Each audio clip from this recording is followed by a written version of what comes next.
Senator Inhofe, thanks for joining us this morning. Well, it's good to be with you guys. Amazing timing here. We've got the Select Committee for Benghazi named. We've got the Senate moving on XL Pipeline.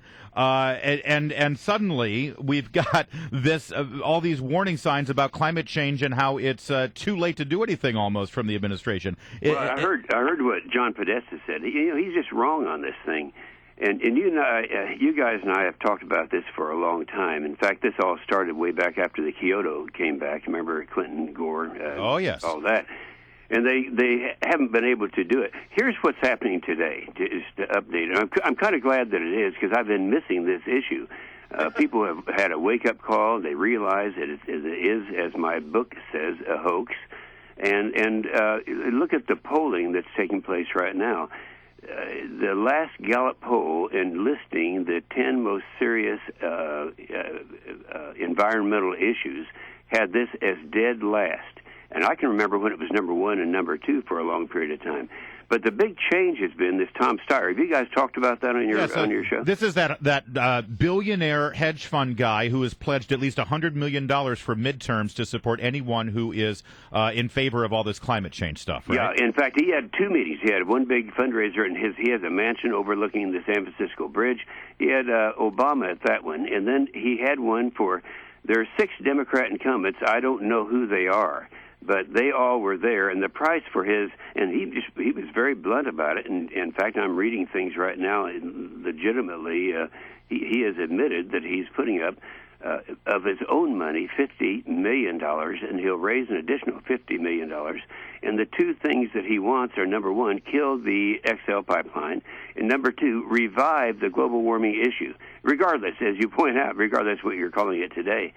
Well, on the 10th of March, when I came back on that Monday this is after the recess, came back and they were having this all-night vigil, and the Democrats were all in there talking about global warming again. They hadn't talked about this in years.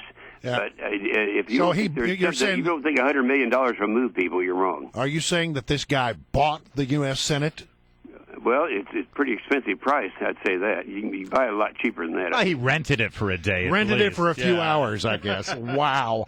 Well, look, you talk about the XL pipeline, and this is the one that just sort of baffles me because, okay, look, the XL pipeline, many people have looked at the situation. They say, it's carbon neutral because basically one way or the other, the oil is going to be taken from the ground and it's going to be used. It can be used by people who will use it responsibly. And perhaps burn it in a cleaner way, or it'll just go to the Chinese who don't care about any of those things. And they've already made that deal. They can, up in Alberta, they're going to crank that stuff out, and it doesn't make any difference what we do. So if their real concern is the carbon emissions, which is, I'm not sure that's their concern, they're going to do that anyway. Now, you're asking the right person here because Cushing, Oklahoma is the crossroads of all these pipelines, and that pipeline goes right through the center of Oklahoma. So let me stop you right there. How many pipelines are there in Oklahoma? I mean, aren't there just literally hundreds and hundreds of them? Oh, yes, and they all converge from all over north, south, east, west, and they converge at Cushing, Oklahoma. It's the largest complex for those convergence anywhere in the world. And so it's a big deal to us in terms of employment and all that. The bottom line, though, is that it doesn't make any difference. They're going to be producing that anyway. We don't have any authority over them. And can I say one thing? Because I don't know why. There are a lot of people out there listening to us right now that think we've been wrong, that I've been wrong for the last 15 years on this issue. And yet, if you'll remember, the first director of the EPA that Obama chose and was confirmed was Lisa Jackson. Remember that? Yeah. And I asked Lisa Jackson live on TV in a committee hearing. I said, now, Lisa, we've had all these efforts to pass cap and trade. It started with McCain-Lieberman. The most recent one was Waxman-Markey. Now, these, if they were to pass these successfully, or if you were to do it through regulations, would this reduce the overall CO2 emissions worldwide? And she said, no, it wouldn't. Right. Because the problem isn't here. It's in China and India and other places. Well, exactly. So even if they're right in terms of the damage, which I don't agree with, it wouldn't do any good. And it would constitute the largest tax increase in the history of this country. Senator Inhofe, while I've got you, you're on the Armed Services Committee, and we've spoken quite a bit about the problems at the VA, and now the American Legion has called for Secretary Shinseki to step down. Your colleague, Senator Jerry Moran, has done the same thing. I wonder if you have reached a conclusion about Secretary Shinseki, if he can continue to lead the Department of Veterans Affairs, and what he should do at this point. Well, okay, I'm going to defend him. I know there's a problem. I am concerned about the problem and about getting to the bottom of it. But as far as Shinseki is concerned, he was an American hero. He is, he's lost his leg in combat. He was a great Secretary of the not Secretary of the Army. He was the Chief of the Army, and I am not going to be one to call for his resignation.